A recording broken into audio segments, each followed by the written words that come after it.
दोस्तों, मैं आप सबका राज। मैं आशा करता हूं कि आप सब बिल्कुल ठीक होंगे। सालों बाद एक चोरी की इल्ज़ाम में हुई सज़ा काट के मान सिंह अपने गांव शैतानपुर में लौटा था। गांव में आते ही आदत अनुसार वह सबसे पहले जुआ खाने में पहुंचा। शाम तक सारे पैसे जुए में उड़ा दिए थे। पैसा ख़त्म होने के बाद मारपीट करने की वजह से उसको जुआ खाने से बाहर निकाल दिया। फिर मान सिंह कुछ देर के लिए बाजू वाले चबूतरे पे जाकर लेट गया। कुछ देर के लिए उसकी आंखें लगी थी कि उसे अजीब सी आवाज़ें सुनाई दी। मान सिंह की नींद टूटने से वह थोड़ा गुस्से में था। उसके उठ के देखा तो वहाँ चबूतरे पर एक बूढ़ा आदमी अकेला बैठा था, जिसकी दाहिने हाथ में 3 उंगलियां नहीं थी। वह बार बार एक सिक्का हवा में उछाल रहा था और बाजू में देख के किसी से पूछता जीत या पट, और खुद जीतने पर उछल उछल कर ताली बजा रहा था और हारने पर रोता। पर चबूतरे पर वह अकेला ही बैठा था, तो वह बात किससे कर रहा था? उसने सोचा कि कोई पागल लगता है। तभी उसकी नज़र उस सिक्के पर पड़ी जो वह बार बार उछाल रहा था। वह था खारा शुद्ध सोना। सिक्का देखते ही मान सिंह उसके पास जाकर बैठा और वह सिक्का उससे छीनने की कोशिश की, पर छीन नहीं पाया। वह बूढ़ा आदमी उससे दूर जाके खड़ा हो गया और बच्चे की तोतली आवाज़ में बोला, मैं अपना सोना किसी को नहीं दूंगा। तुम्हें अगर चाहिए तो कब्रिस्तान से जाकर निकाल लो, वहाँ बहुत सारा सोना है। मान सिंह को कुछ समझ नहीं आया। वह उससे वह सिक्का छीनता इससे पहले ही उस पागल ने हवा में ही किसी के कंधे पर हाथ रखा और वह कहा, चलो हम कहीं और जाके खेलते हैं, और भागते हुए गांव में चला गया। मान सिंह को पक्का यकीन हुआ कि वह बूढ़ा 100% पागल है, पर उसकी नज़र में वह खड़े सोने का सिक्का भर गया था। उसके बाद वह घर लौटा, पर अभी भी उसके दिमाग में उस पागल बूढ़े ने कही वह बात सोने का सिक्का घूम रहा था। बिस्तर पर लेटे लेटे रात भर वह कब्रिस्तान और सिक्के के बारे में सोच रहा था। तब भी उसे अचानक कुछ याद आया। उसने तहखाने में जाकर एक पुराना संदूक बाहर निकाला और उसमें कुछ ढूंढने लगा। उसे वैसा ही एक सोने का पुराना सिक्का मिला जैसा उस पागल के हाथ में था। फिर उसे उसके दादाजी की कही बात याद आई। कई सदियों पहले गांव में जब लोग मरते थे तब उनके मुंह में सोने का सिक्का या सोने की कोई वस्तु रखकर उन्हें जंगल वाले पुराने कब्रिस्तान में दफनाया करते थे। वह धीरे धीरे वह प्रथा बंद हो गई और भूत प्रेतों के खौफ से सारे लोग जंगल छोड़कर यहाँ आकर बस गए।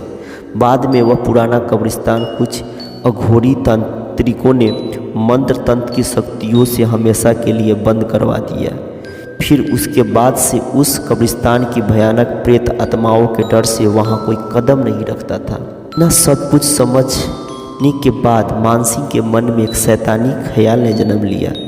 उस कब्रिस्तान में से सोना निकालने का ख्याल आया। उसने उसी रात तहखाने से खुदाई का सामान मसाल कुल्हाड़ी ली और चल पड़ा अकेले ही मुर्दा को जगाने।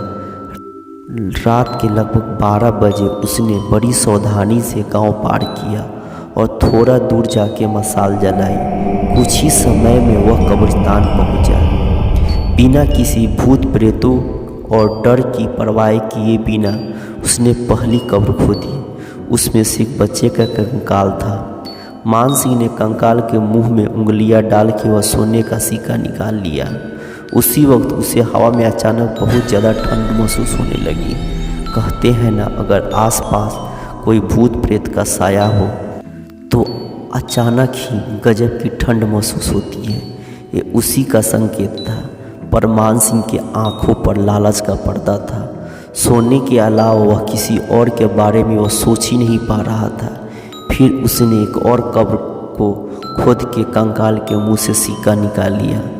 मान सिंह ने 2 कब्रों को पहले जैसे मिट्टी से ढक दिया और उन पर एक खास निशान बनाया ताकि अगली बार उसे पहचान सके। मान सिंह सुबह होने से पहले जंगल से बाहर निकल आया। वह इस बात से बिल्कुल अनजान था कि उसने अपनी दर्दनाक मौत का भयानक खेल शुरू कर दिया है। इस तरह वह 2 दिन कंकालों के मुंह से सिक्के निकालते रहा।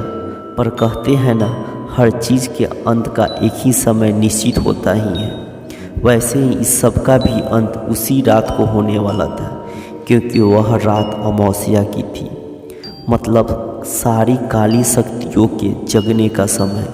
मानसिंह हमेशा की तरह मध्य रात्रि कब्रिस्तान में पहुंचा। अब तक उसने 5 कब्रों में से सोना निकाला था और इस बार उसने 6ठी कब्र खोदनी शुरू की। जब उसे कंकाल मिला तब हमेशा की तरह उसने खोपड़ी के मुंह में उंगलियां डाली और सोने का सिक्का ढूंढने लगा। तभी उसकी उंगलियों को उस कंकाल के मुंह में कुछ महसूस होने लगा और अचानक उस कंकाल का जबड़ा कस गया किसी जाल तरह, और उसकी उंगलियां उसमें फंस गई। भय से मानसिंह को पसीना छूटने लगा। तभी उस कंकाल के हाथ पांव हिलने लगे। अचानक उस पूरे कंकाल में जान आने लगी और वह धीरे धीरे पूरी ताकत के साथ उसे ज़मीन पर बैठे हुए मानसिंह को अपने साथ खड़ा कर दिया। डर से मानसिंह की घिघी बंध गई। साक्षात एक प्रेत का कंकाल उसके सामने खड़ा था। तभी उसे पीछे किसी होने का एहसास हुआ और जब उसने पीछे मुड़ के देखा तब उसकी रूहें कांप उठी, क्योंकि उसने आज तक जितनी भी कब्रों में से सोना निकाला था वह सभी कब्रों के कंकाल मिट्टी से एक एक के बाद बाहर निकल रहे थे। वह दृश्य दिल दहला देने वाला था। धीरे धीरे सारे कंकाल उसकी तरफ चल के आ रहे थे, पर असली डर और दर्द का एहसास मानसिंह को तब हुआ जब उसको अपनी उंगलियों के ना होने का एहसास हुआ। उसके दाहिने हाथ की 3 उंगलियां उस कंकाल के दांतों में थी और उसे चबा रहा था। मानसिंह खून से सना हाथ लेकर जमीन पर गिरा और भागने की कोशिश करने लगा, पर वह चाहकर भी भाग नहीं पा रहा था, क्योंकि डर के मारे उसके पैरों से जान निकल गई थी। फिर एक के बाद एक सारे प्रेत उसके इर्द गिर्द खड़े हो गए और पूरे जंगल ने दर्दनाक चीख सुनी। और अब हर रोज़ मानसिंह जेब में से 6 सोने के सिक्के लेकर गांव घूमता है और अकेले में ही कई लोगों से बात करते दिखता है, क्योंकि उस कब्रिस्तान के सोने पर एक भयानक सांप था और जो भी वहाँ से सोना चुराने का अपराध करता है कब्रिस्तान के भूत प्रेत उसे पागल कर देते हैं। मतलब जिन कंकालों का सिक्का निकाला जाता है वह उनकी प्रेत आत्माएं सिक्का निकालने वालों के साथ जीवन भर के लिए बात करते रहता है।